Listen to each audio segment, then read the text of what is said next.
Les confieso algo. Siento que hago mal al hablar de Smile Dog, porque cada vez que comento el caso con alguien es para advertirle de sus terribles consecuencias. Pero es insólito. Provoca el efecto contrario. Las personas inmediatamente se interesan en los hechos. Sienten tanta curiosidad que corren a sus ordenadores a buscar información sobre Smile Dog y me preguntan cómo pueden hacer para verlo ellos también. En parte lo puedo entender. A mí me ocurrió lo mismo. Mi primer contacto con Smile Dog se produjo hace mucho tiempo, alrededor de 1997. Soy psicólogo y me especializo en problemas de parejas. Actúo como consejero matrimonial.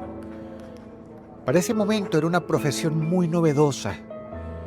La gente empezaba a confiar más en este tipo de terapias y también estaba creciendo Internet, lo que hizo más fácil dar a conocer mi trabajo en ciudades vecinas. Debo decir que por suerte tenía muchas consultas. Un día me contactó un hombre. Me mandó un correo electrónico bastante largo, en el que era muy fácil notar que estaba desesperado. Me decía que necesitaba mis servicios, que por favor viajara sin importar mis honorarios. Él no podía venir a mi consultorio por la condición de su mujer. Estaba muy reacia a salir de la casa. El matrimonio llevaba 15 años. Según él, nunca tuvieron discusiones fuertes. Se llevaban muy bien, pero aquello cambió de golpe, de forma bastante brusca, y no entendía por qué. Es común que me digan esto al principio. Después siempre surge algún conflicto que la pareja no quiere confesar de entrada. Aquí también pasó, solo que de ninguna manera me esperaba lo que me iban a contar.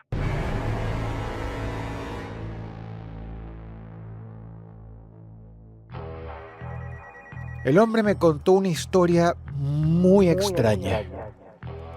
La mujer trabajaba en una empresa de publicidad. Hacía anuncios para páginas web. Llevaba un tiempo en ese trabajo y le iba bastante bien. El trabajo la obligaba a tener un diálogo con mucha gente, sobre todo por mail, desde clientes a diseñadores y programadores. Un día le llegó un correo con un archivo adjunto. La mujer no recordaba quién se lo envió, pero algo le hizo pensar que se trataba de trabajo. El archivo adjunto se llamaba smile.jpg y coincidía con la marca de un producto en la que trabajaba la agencia, así que lo abrió sin pensar. La imagen se abrió algo lenta. Cobró forma de a poco por fragmentos. Se trataba de la imagen de un perro, similar a un husky siberiano, pero tenía una expresión muy humana y siniestra. Sonreía de una forma exagerada y mostraba dos grandes filas de dientes. El perro estaba sobre un fondo oscuro, sombrío, algo rojizo. Le brillaban los ojos. Desde el rincón inferior izquierdo de la pantalla se asomaba la mano de una persona. La mujer se sintió algo impresionada. No sabía decir por qué. La imagen no tenía un contenido obsceno ni violento de forma explícita. Sin embargo, emanaba algo desagradable, aterrador. La mujer cerró el archivo apurada e intentó seguir con su trabajo. El marido recordaba que aquella foto inquietó a la mujer de entrada. Se la mencionó mientras cenaban, pero le restó importancia y sugirió llevar el ordenador a un técnico. Le preocupaba que fuera un virus. Pero la preocupación de la mujer no tenía que ver con eso. Y no se equivocaba. Su vida empezó a encarecerse mucho con el correr de los días. Una noche soñó con el perro de la imagen. Se le apareció tal cual en la foto. No hizo más que mirarla con esa sonrisa demente. Fue solo el comienzo. Sus apariciones en sueños fueron más frecuentes, casi diarias. La mujer se levantaba muy nerviosa y agitada, con fuertes migrañas. Era una sensación mucho peor que la de haber tenido una pesadilla. Los nervios no se le iban cuando despertaba. Al contrario, sufría ataques de ansiedad, pánico, estrés, insomnio. Y se sentía perseguida. La mujer sabía que el perro de la foto tenía algo que ver. No se lo podía sacar de la cabeza. El perro siempre estaba ahí, detrás de todo pensamiento. La situación la sobrepasó. La mujer cambió el carácter. Se puso muy irascible. Cualquier comentario la ponía de mal humor. Reaccionaba mal. Era difícil de tratar. Y esto afectó mucho su matrimonio y su trabajo. También empezó a padecer ataques de epilepsia.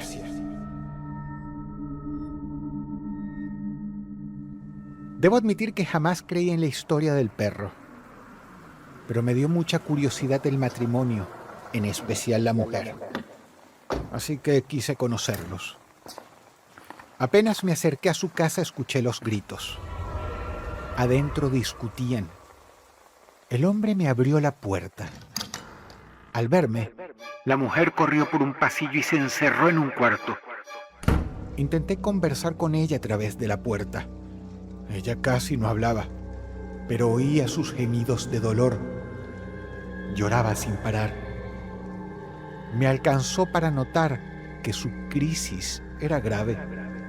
Estaba muerta de miedo. Le sugerí al marido que llamara al 911. La mujer necesitaba ayuda médica urgente. Temía que pudiera cometer alguna locura.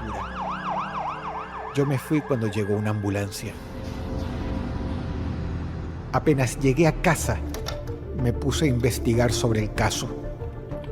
Encontré muchas historias sobre Smile Dog, muchas más de las que imaginaba. A veces variaba ligeramente el nombre del archivo, como smiledog.jpg. Nadie sabía quién había creado la imagen, cómo empezó a circular, por qué. Parecía algo creado y concebido únicamente para esparcir una maldición. Había más de 1.400 personas que la habían visto, con resultados nefastos. Todos sus testimonios describían cuadros como el de la mujer que acababa de ver. Ataques de ansiedad, insomnio, estrés agudo, que degeneraba en cosas peores como epilepsia. Muchos de ellos se habían suicidado. Todos vieron alteradas sus condiciones de vida. Ver la foto fue una sentencia de muerte.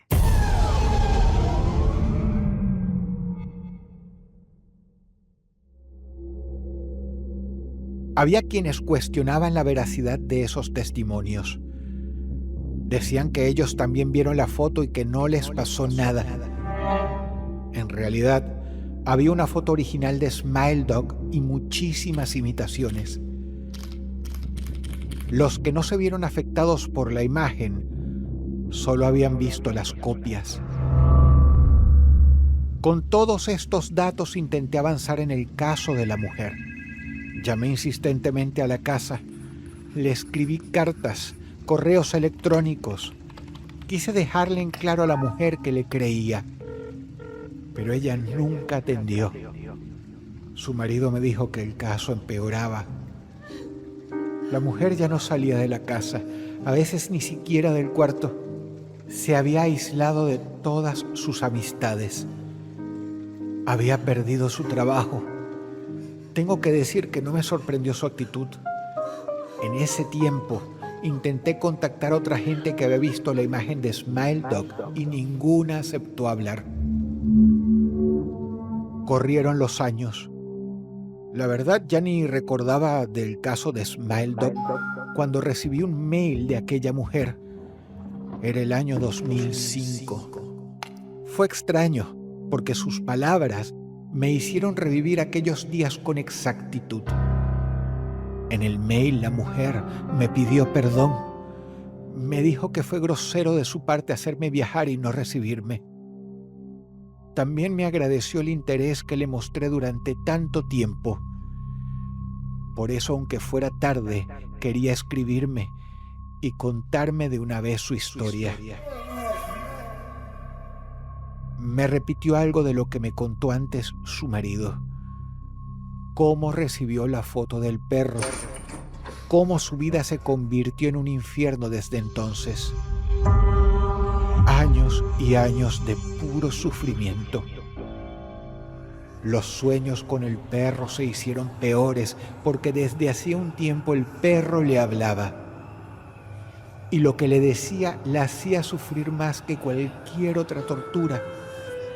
Aquella criatura le pedía que lo difundiera, que compartiera la imagen, así la dejaría de atormentar.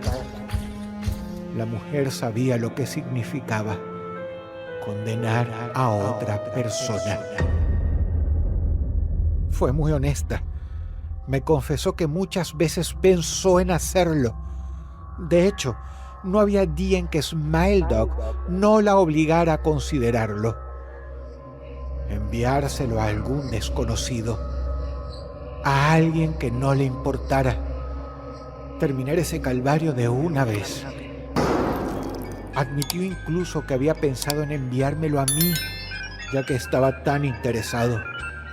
Pero no lo hizo. Vivir con esa culpa sería peor.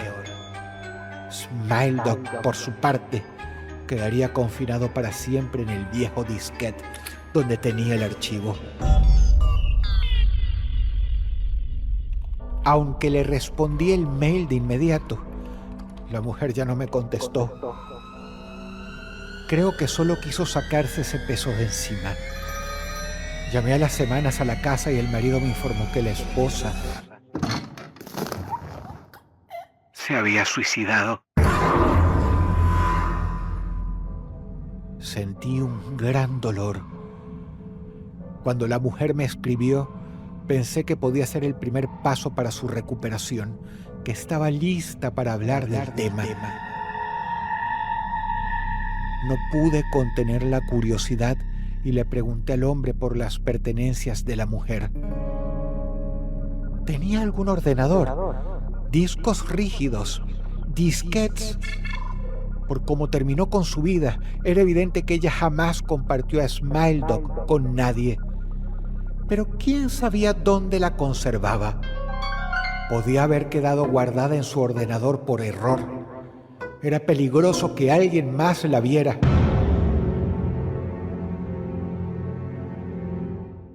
El hombre no me dio muchos detalles. Solo me dijo que la mujer había destruido casi todas sus cosas durante un ataque de rabia. Rogué que no estuviera equivocado. Lo sorprendente fue que apenas al día siguiente recibí un mensaje extraño. Era un correo electrónico de una casilla desconocida y tenía una imagen adjunta que se llamaba smiledog.jpg. Sentí pánico y me quedé helado frente al ordenador.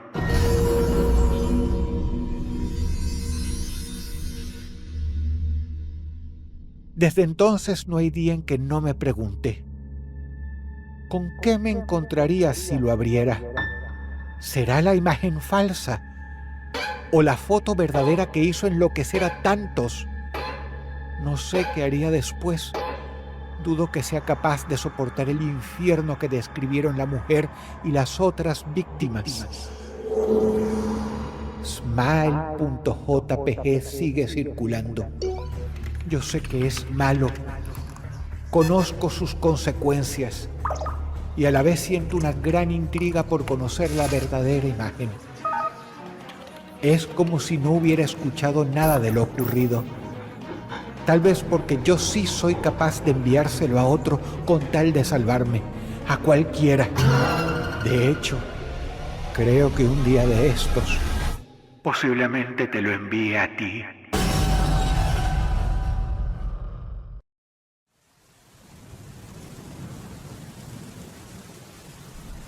Si hubieras sido una víctima de Pogo el payaso, lo último que hubieses visto sería un rostro maquillado de blanco, una pelotita roja de plástico cubriendo su nariz, una sonrisa perversa y una soga que empezaría a envolver tu cuello hasta lograr asfixiarte.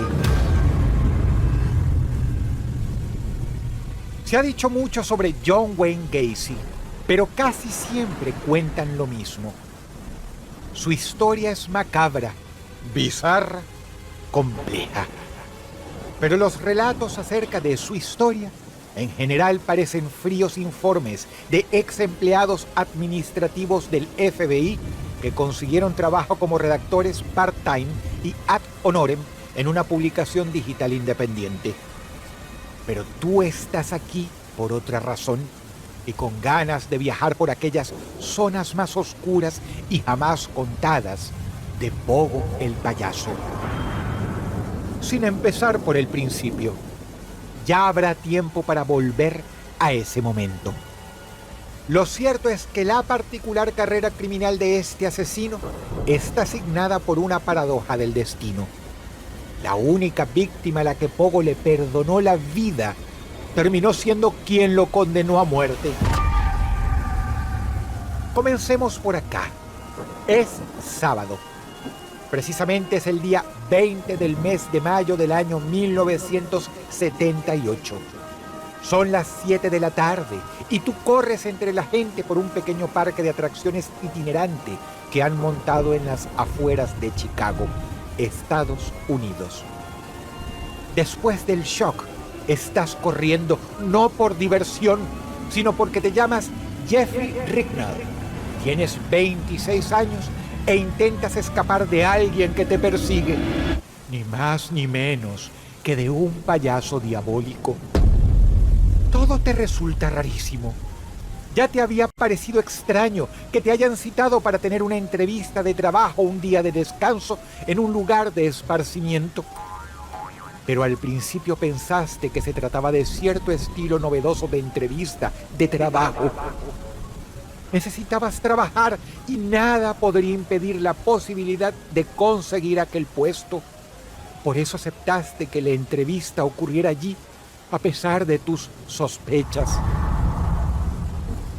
Una hora antes, puntual a las 6 de la tarde, ya estabas en el lugar exacto donde habían acordado encontrarse, junto a la entrada de la Rueda de la Fortuna.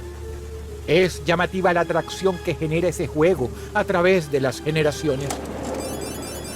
El primer indicio de que algo no iría bien fue cuando su entrevistador se presentó vestido de payaso con un «Hola, soy John Wayne Gacy, de Construction and Company.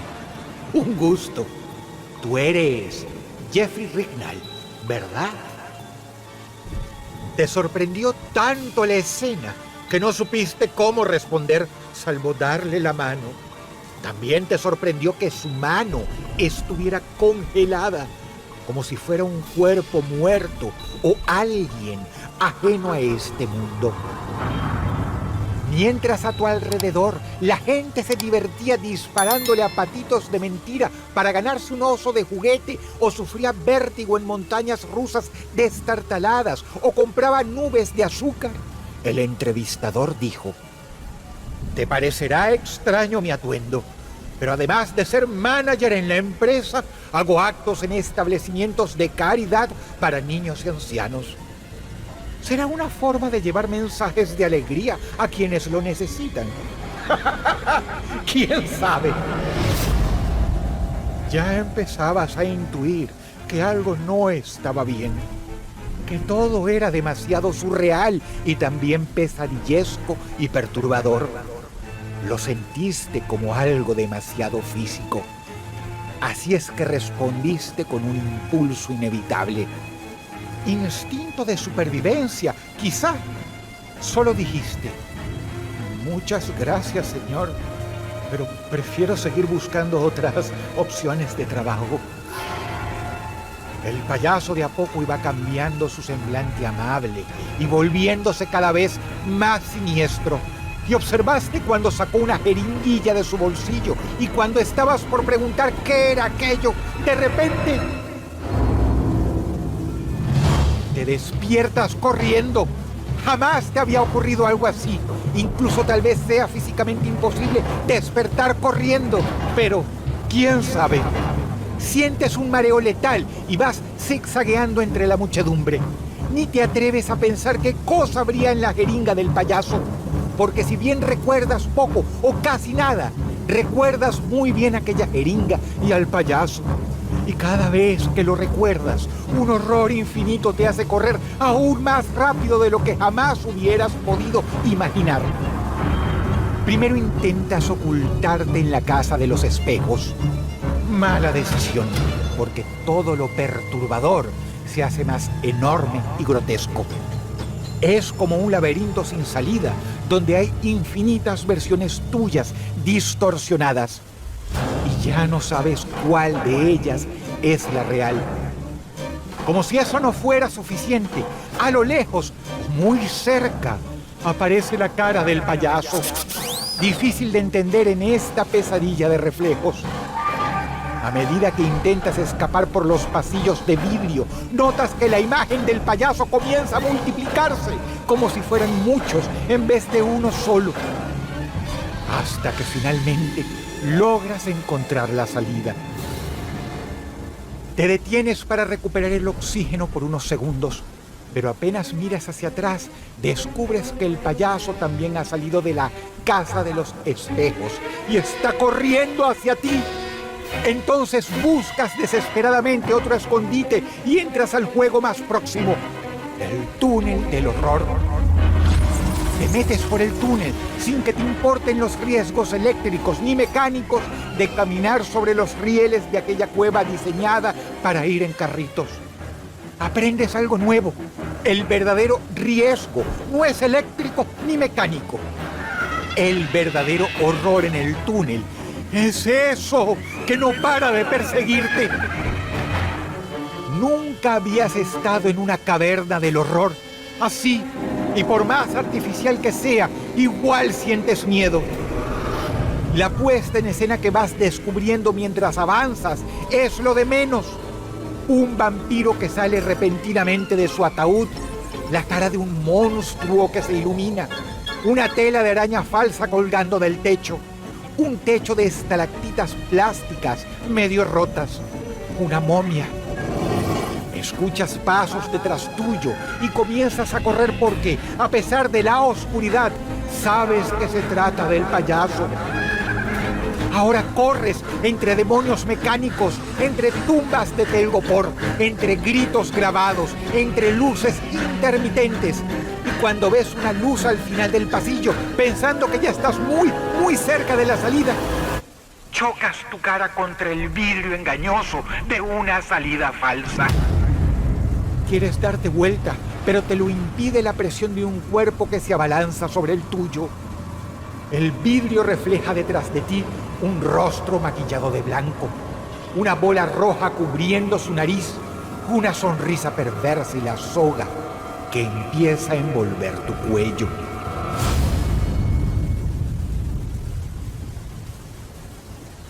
Te despiertas aliviado y crees que has salido de una pesadilla inimaginable, pero inmediatamente reconoces que la realidad es una pesadilla mucho peor. Abres los ojos y es como si no los abrieras porque te encuentras a oscuras, maniatado dentro del baúl de un automóvil que acelera, dobla y le acierta cada pozo que encuentre en su camino, hasta que, de repente, frena. Te mantienes alerta a cada ruido, a cada movimiento. Se abre el baúl. Primero te encandila el reflejo del sol y luego lo que ves te sorprende, porque esperabas encontrarte con la cara perversa del payaso, pero no. Un señor de traje y corbata, amablemente, te ofrece ayuda para salir del baúl. Mientras te incorporas, atravesando una confusión inexplicable, él te dice: seguro has tenido una horrible pesadilla, pero hoy es un día hermoso, todo ha quedado atrás. Y como si fuera poco, continúa: te invitaría a tomar un café, pero lamentablemente en menos de media hora tengo una reunión de directorio. Tal vez la próxima, quién sabe. Tú sigues embalsamado por el horror y ni siquiera eres capaz de responder. Tampoco tiemblas. Tal vez ese detalle haya jugado a tu favor para haberte dejado vivo. El señor de traje y corbata te dice: ¿sabes por qué te dejo aquí en Lincoln Park? Porque solía venir cada vez que podía escaparme de mi familia, en aquella época de mi vida, cuando era más grande que un niño, pero más chico que un adulto. Es como si fuera un lugar sagrado para mí. Y no es que cree en Dios, en absoluto. Sin embargo, a pesar de no creer en nada, siento como si este parque fuera lo único que podría volverme una buena persona. Sin decir nada más, ni tampoco saludarte, el hombre se sube en su Oldsmobile negro, enciende el motor y arranca. Mientras se aleja, memorizas su patente.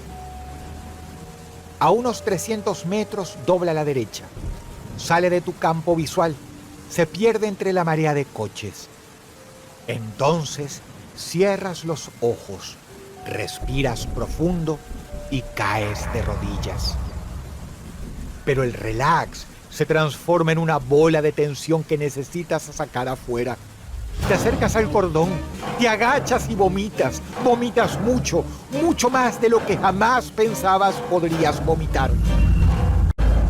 Un rato después, a pocos metros de la entrada al zoológico del parque, tomas dos decisiones que cambiarán tu vida para siempre: hacer la denuncia en la policía y escribir un libro.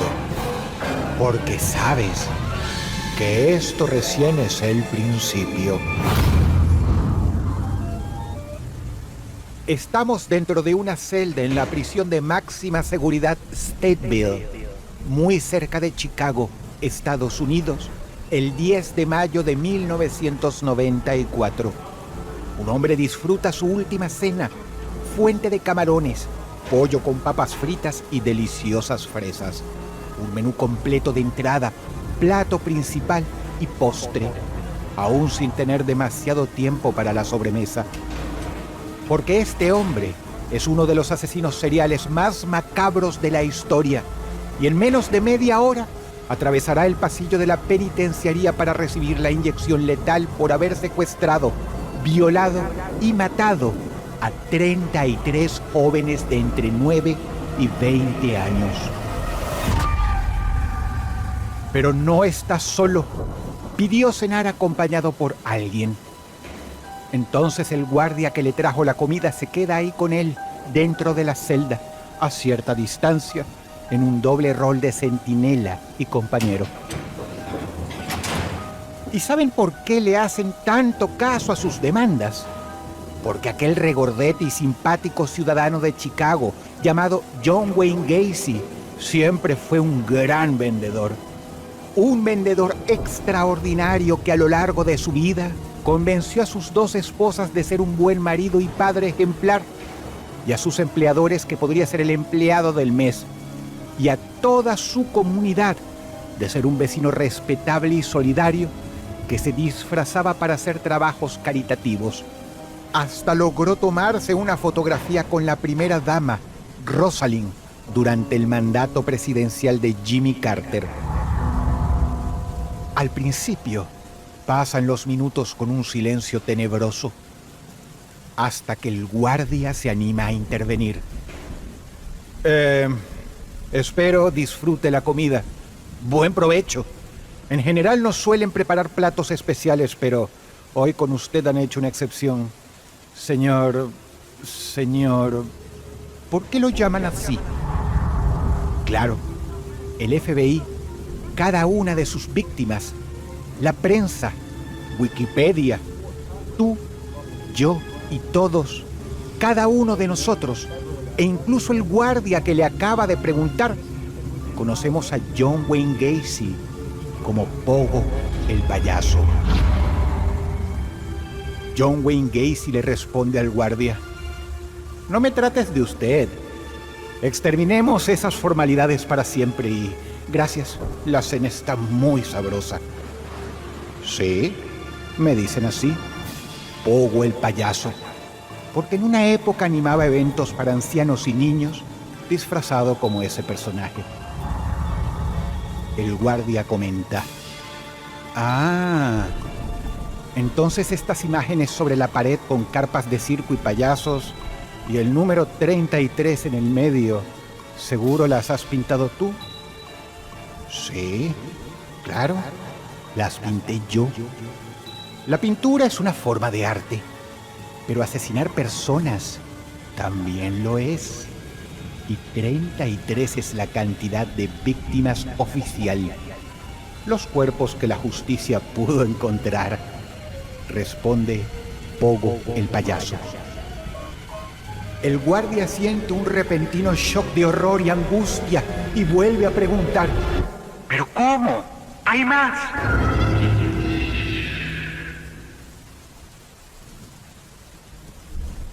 Mientras disfruta de su última cena, Pogo el payaso siente un impulso que brota desde sus vísceras de confesarle toda la verdad de su historia al guardia.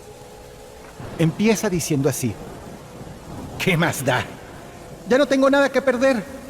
La primera vez que maté a una persona, tuve la sensación de haber venido al mundo para hacer exactamente eso que estaba haciendo. Sin dudas, sin culpa, sin mareos. Nunca antes había tenido una idea tan clara.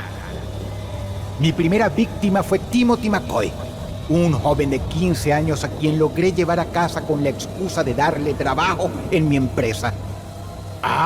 Y te voy adelantando esto. Bésame el culo. Nunca sabrán dónde están los otros cuerpos que no confesé. A principios de los años 70, Pogo el payaso se compró una casa en un barrio alejado y tranquilo llamado Cook. Fue en esa casa que Pogo el payaso montó su propio negocio al que bautizó PDM, las siglas de pintura, decoración y mantenimiento. Y con este negocio sería reconocido en Illinois por su profesionalismo como empresario de la construcción.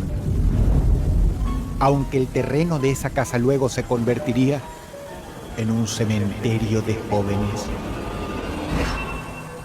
Pero volvamos al 3 de enero de 1972. Se sabe que en esta época del año, Illinois no es un lugar para andar conversando por la calle. El frío congela los huesos. Nada mejor que charlar en el confort de un living junto al calor de un hogar a leña. Y más aún, si estás por recibir una gran oferta de trabajo. Eso fue lo que pensó el joven Timothy McCoy al aceptar la invitación de Pogo el payaso. ¿Y qué ocurrió allá adentro? Bueno, imagínatelo así.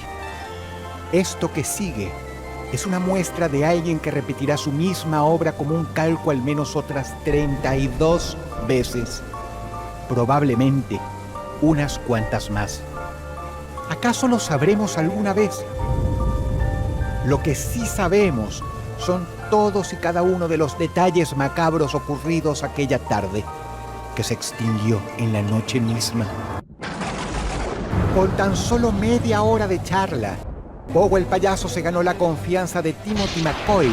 Lo convenció de bajar al sótano para entregarse a todo aquello que le parecían promesas de placer prohibido. Alcohol, drogas, tabaco y un armario con cientos de películas pornográficas. 40 minutos después, ya bastante afectado por las sustancias, Timothy McCoy vio que sobre la puerta del armario colgaba un disfraz de payaso. Le preguntó a Pogo si ese era su disfraz y si podía probárselo. Se fue desvistiendo y vistiendo de a poco. La droga hizo efecto como en cámara lenta. Primero se puso el pantalón que le quedaba enorme. Hasta tuvo que enrollar la tela en su cintura para que no se le caiga. Después el resto. No le importó lucir como un espantapájaros de circo. Todo lo contrario, desfilaba y hacía morisquetas para causar gracia. Pogo el payaso le pidió que se acerque para verlo mejor. Lo primero que Timothy McCoy vio al abrir los ojos fue una superficie granulada de cemento. A medida que iba recuperando la conciencia, reconoció que era el techo del sótano donde estaba antes de su apagón mental. Recién al sentir en su abdomen una fuerte presión y ver su cuerpo completamente desnudo, boca arriba sobre una mesa, reconoció haberse despertado en una pesadilla. Miró en dirección a la punta de sus pies. Un payaso corpulento que clava, saca, clava, saca, clava, saca y clava un cuchillo. Y entendió por qué esa presión inicial empezaba a transformarse en un dolor cada vez más intenso. Hasta ese momento no le dolía tanto porque estuvo anestesiado de alguna forma, pero era evidente que la anestesia ya perdía su efecto. ¿Qué hacían esas 3 jeringas clavadas en su brazo derecho? ¿Por qué no podía moverse ni hablar y mucho menos gritar para pedir auxilio? Su desesperación era una especie de claustrofobia extraña, como estar ahogándose al fondo de una pileta, pero sin agua. Pogo el payaso se acercó a Timothy McCoy y empezó a cortarle su brazo izquierdo con un serrucho a la altura del codo. La sangre de Timothy McCoy salpicaba por todos lados y hasta se mezcló con el maquillaje de Pogo el payaso. Sus carcajadas perversas tapaban los gritos desesperados del joven.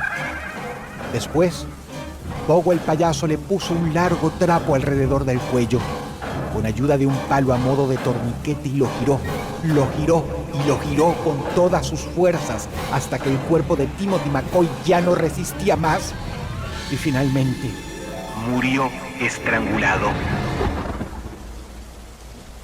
Con los materiales que tenía a disposición por la actividad de su empresa, Pogo el payaso enterró a Timothy McCoy bajo su casa. Aquella primera víctima fatal le produjo un nuevo tipo de placer que hasta ese momento desconocía. Al goce de la tortura y la violación, Pogo el payaso le sumó el goce del asesinato. Y desde aquel momento jamás pudo detener su impulso, como un adicto que necesita experimentar con drogas cada vez más duras. Todo le parecía poco y siempre necesitaba ir más allá, como cuando cubría la cara de sus víctimas con pañuelos empapados en cloroformo hasta dejarlos inconscientes, como cuando los llevaba al sótano de su casa para amarrarlos desnudos con unas cadenas que había asegurado a la pared, como cuando les arrancaba trozos de piel con pinzas de metal mientras los violaba, como cuando los torturaba hasta sacarles el sufrimiento más profundo y que la muerte fuera una verdadera liberación de su dolor.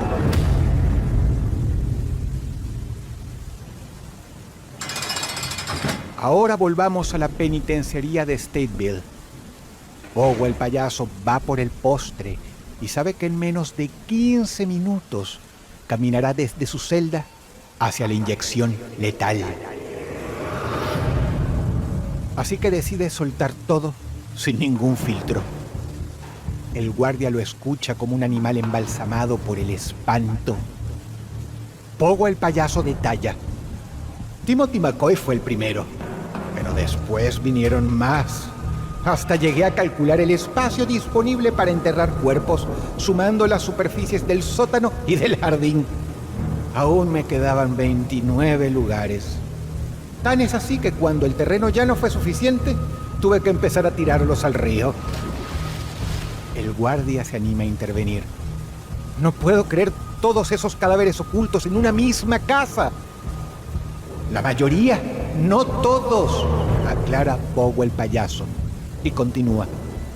Nunca creí en fantasmas, pero a veces pienso que algo de eso tuvo que ver cuando finalmente los investigadores me descubrieron. Y aunque suene extraño o gracioso, en verdad los muertos no regresan cubiertos bajo sábanas blancas que flotan, sino que son olores fétidos. ¿Entiendes lo que digo? Los hijos de puta vuelven como fantasmas del olfato. Había probado de todo. Limoneros, diferentes combinaciones de ácido, plantas cítricas, perfumes artificiales, pero nada de eso logró impedir lo que pasó aquella noche que invité a cenar a un grupo de oficiales, por razones que ahora no vienen al caso. El guardia pregunta: ¿qué pasó esa noche? Era evidente lo del olor, explica Pogo el payaso. Aunque al principio intenté decirles que se trataba de un desperfecto en los caños. Uno de los agentes, nacido y crecido en una funeraria como negocio familiar, al instante notó que se trataba del perfume de la muerte. Y no hubo vuelta atrás, porque aquella cena para celebrar el sueño americano en verdad era una trampa. Me derrumbé. Supe que no tenía escapatoria. Confesé. Hice planos de dónde había enterrado a cada víctima. No todas. El guardia vuelve a preguntar con otro tono de voz. ¿Y te arrepientes de algo? Solo me arrepiento de algo que no hice. El sábado 20 de mayo de 1978 debería haber matado a Jeffrey Ricknall. Pogo el payaso continúa diciendo: tuve varias oportunidades. Cuando lo perseguí en el parque de diversiones, cuando lo encerré en el baúl de mi auto antes de dejarlo escapar. Pero bueno, es uno de esos errores que parecen mínimos y que terminan cambiando el rumbo de tu vida. ¿Por qué lo digo? Porque su declaración fue la prueba más concluyente para que me declararan culpable y haber sido sentenciado a 21 cadenas perpetuas y 12 penas de muerte. Y aquí estoy. En cualquier momento golpean la puerta para llevarme hacia la inyección letal. Hasta que finalmente el guardia le hace la última pregunta, con un tono suave, casi contemplativo. Si antes confesaste 33 víctimas, pero dices que fueron más, pues, ¿dónde están los otros cuerpos? Si hubiera sido John Wayne Gacy, mundialmente conocido como Pogo el payaso, lo último que hubieses dicho antes de recibir la inyección letal sería: ¡bésenme el culo! ¡Nunca sabrán dónde están los otros!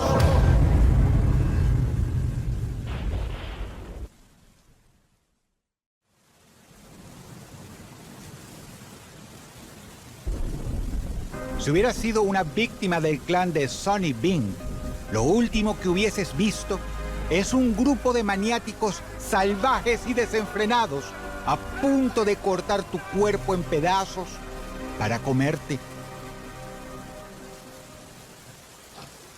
Esa experiencia horrorosa de ser el plato de un grupo de caníbales la sufrieron una infinidad de viajeros en Escocia en el siglo XVI. Ignoraban la clase de monstruos que habitaban por ahí. En aquel tiempo era curioso el método de impartir justicia.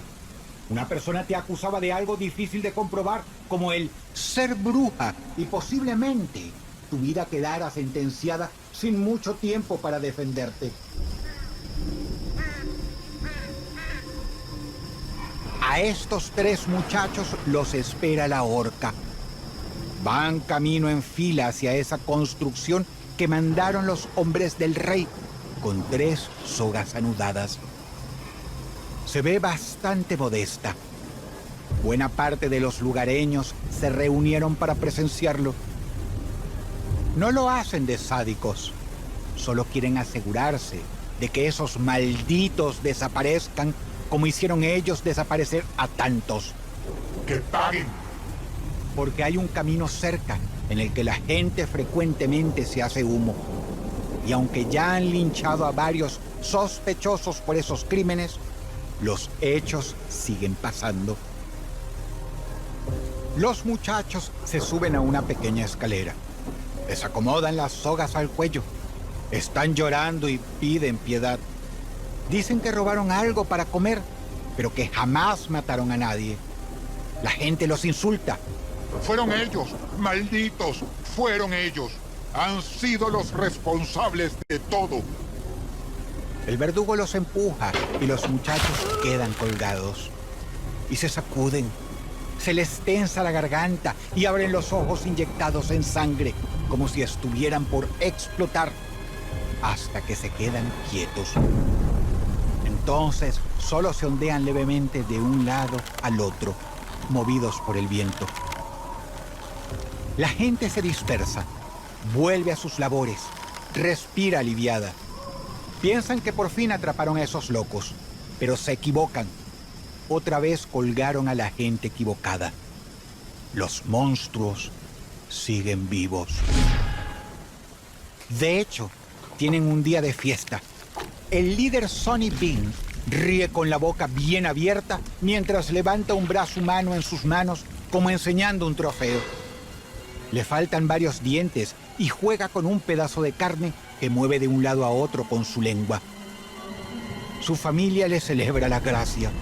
Les gusta ese juego. Ellos también tienen la comida enfrente, pero no pueden tocarla todavía. Primero, el líder. Son como perros esperando la orden para lanzarse sobre la comida.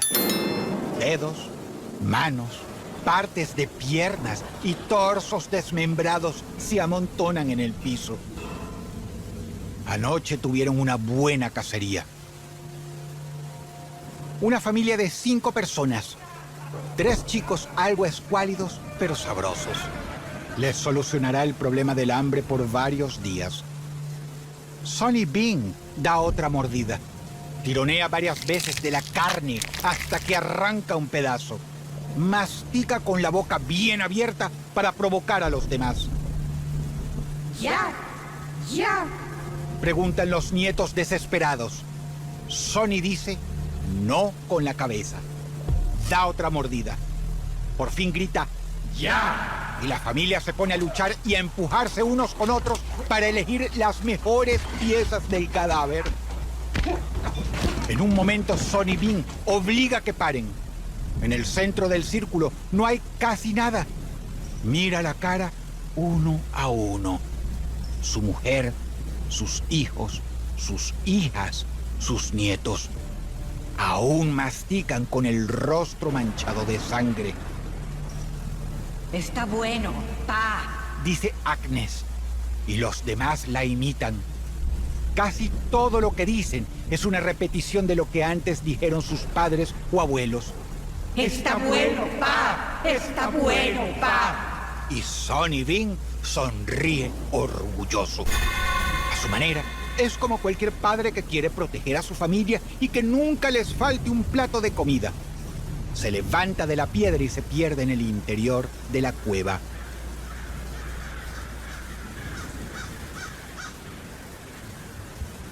A Sonny Bean le dio gusto comerse a sus presas, en especial al chico.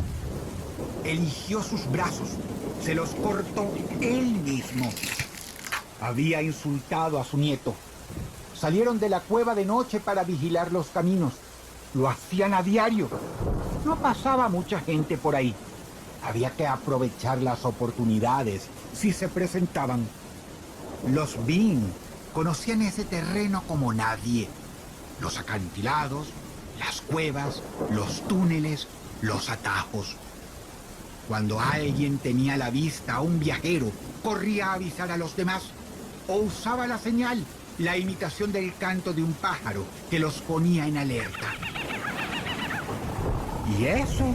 Se preguntaría el viajero mientras giraba alrededor, mirando al cielo en busca del ave. Los Bean, mientras tanto, se desparramaban a lo largo del terreno, detrás de las rocas oscuras, de puntas filosas que se destacaban en la zona de la costa. Se movían como fantasmas, Pero si uno aguzaba mucho el oído, tal vez podía escucharlos mientras ocupaban sus posiciones para rodear a su presa. Sonny Bean no participaba en todas las excursiones, pero sí fue esa noche. Salió cuando escuchó el llamado. Él también lo respondió. El objetivo era una familia que andaba por el camino. Los veía acercarse. Un hombre, una mujer, 3 chicos. Caminaban lento. Estaba bien. Podían controlarlos. Para Sonny era vital que ninguno escapara nunca. Cuando el grupo se acercaba, Sonny se quedó espantado. Uno de sus nietos debió seguirlo de la cueva y estaba caminando cerca del sendero. Un chico de la familia también lo vio. Señaló hacia él. ¡Madre! ¡Un monstruo!, gritó. Los hijos de Bean saltaron de ambos lados del camino para sorprenderlos y los rodearon. Los padres y 2 de los chicos se abrazaron fuerte y ni siquiera intentaron moverse.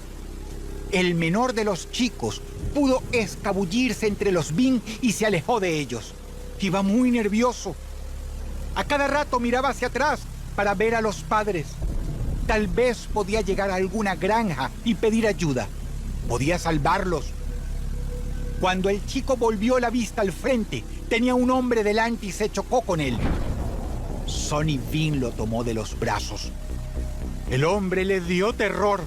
Estaba vestido con harapos, sucio, con una barba y pelos larguísimos. Por favor, no nos roben, le pidió. Sonny soltó una carcajada mientras le clavaba un cuchillo en el estómago. Habían robado, sí, pero fue en los comienzos. En los años en que apenas la conocía a Agnes. Vivían en otro pueblo de Escocia, un pueblo agrícola. Sonny Bean no era feliz ahí. Nadie podía hacerlo trabajando la tierra día y noche para vivir en la miseria. Querían ponerlo a trabajar como uno más. «No cuenten conmigo», decía él. Y en cuanto empezó a sentir atracción por las chicas, sintió un flechazo por la otra figura extraña del lugar.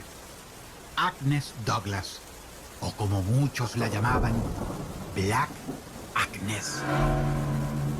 Estaba sospechada de bruja. Quizás lo fuera. Sonny Bean imaginaba que él le soltó un hechizo, porque seguía volviéndolo loco, como desde el primer día.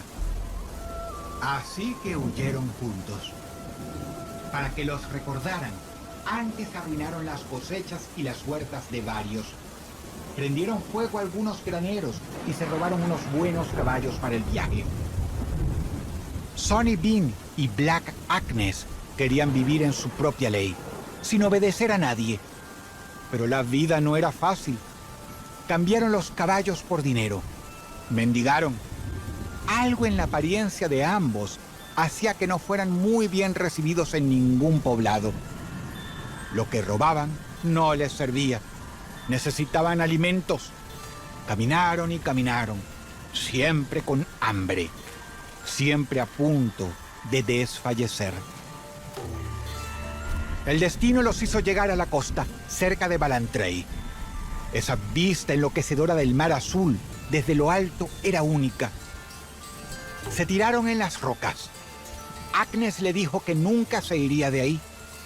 Hacía frío. Buscaron un refugio para pasar la noche. Sonny Bean se puso a explorar y detectó una abertura, muy escondida, que era la entrada a una cueva interminable. Una cueva profunda y llena de pasillos que parecía llegar al corazón de Escocia, al centro mismo de la tierra.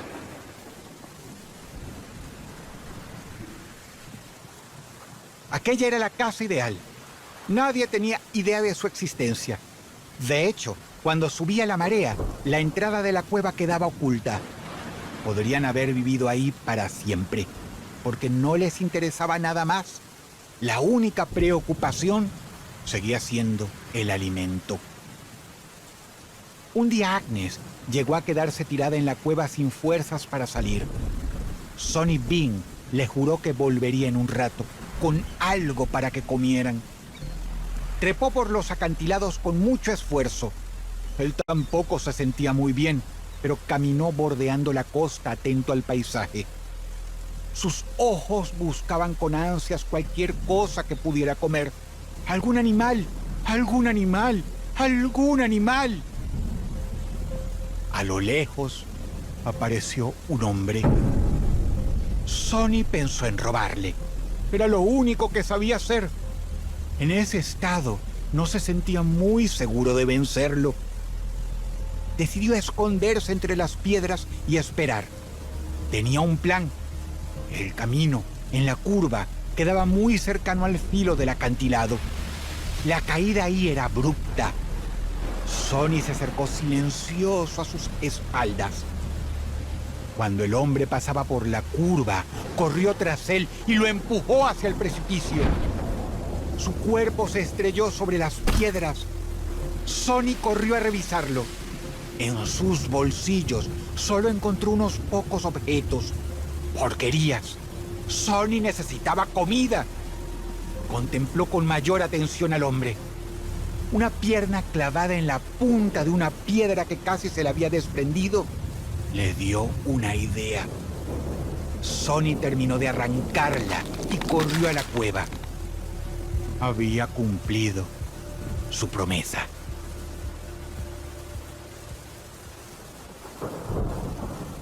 Aquella estrategia era efectiva, sobre todo con viajeros solitarios. No solo sobrevivieron, habían logrado vivir aislados, sin tener ningún contacto con nadie más, gracias a la carne humana. Claro que con el crecimiento de la familia, se vieron obligados a conseguir más comida. Agnes y Sonny tuvieron 14 hijos y estos les dieron 32 nietos.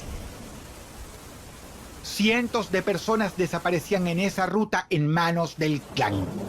Las mataban en el acto para que no escaparan y las arrastraban a la cueva.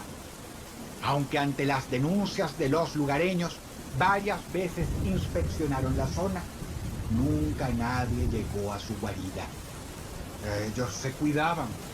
Ni siquiera prendían fuego para que no avistaran el humo. Después de todo, se habían acostumbrado a la carne sin cocer.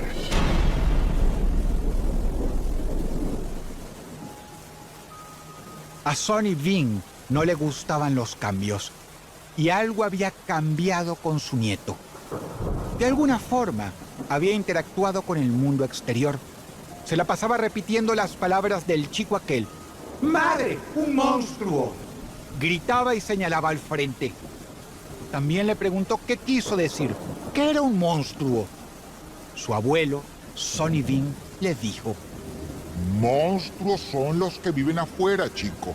Monstruos son ellos. Sonny Bean y los hijos volvieron a salir de noche. Agnes percibió algo feo. Trató de convencerlos de quedarse. «Hoy no», les dijo. Pero ellos salieron. Y pensaron que fue una suerte no hacerle caso, porque enseguida vieron aparecer un caballo montado por una pareja. Los Bean se dieron aviso. Unos se escondieron a los costados. Otros arrastraron piedras y troncos por el camino de un modo que fuera inevitable detenerse. Y en efecto, pararon. Toda la familia salió al ataque. Aunque el hombre intentó escapar, ya habían bajado a la mujer del caballo y enseguida le cortaron la garganta y la acuchillaron en varias zonas del cuerpo. Los Bean no sabían algo. Aquella pareja venía de una feria cercana y pronto aparecería más gente del mismo lugar. Estaban distraídos, no los vieron venir. Eran unas 20 personas que estuvieron cerca de atraparlos. La familia de todas formas logró escapar, llevándose el cuerpo de la mujer con ellos. El hombre había sobrevivido y esta vez la denuncia de lo ocurrido llegó a los oídos del mismísimo rey Jacobo I.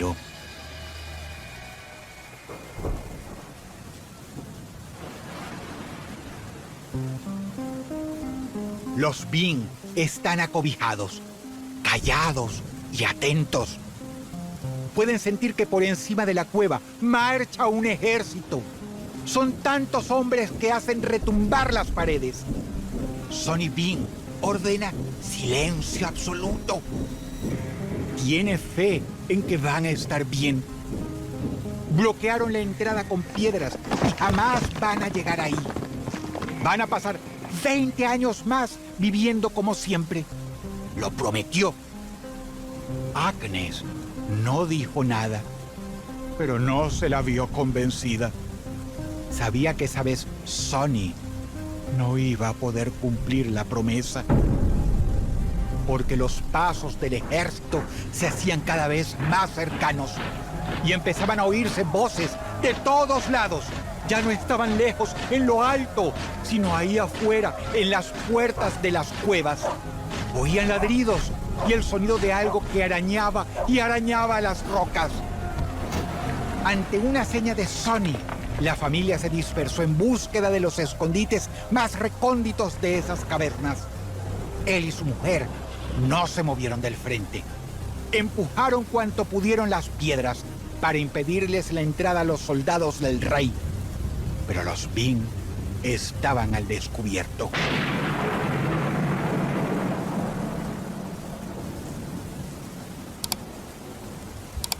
Los soldados no podían creer lo que veían.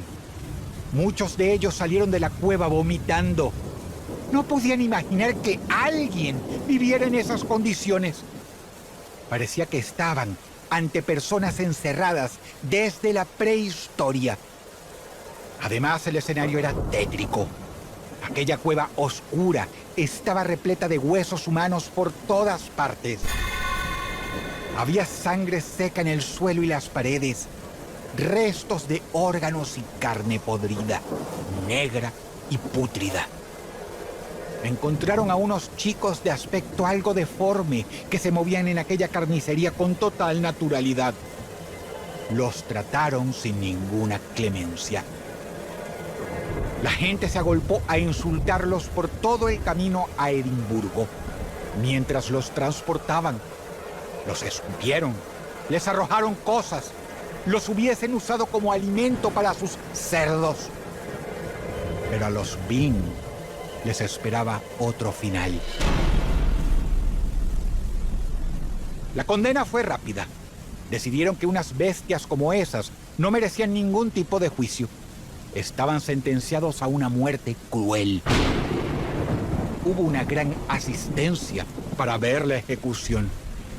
A los hombres de la familia Bing los ubicaron de un lado.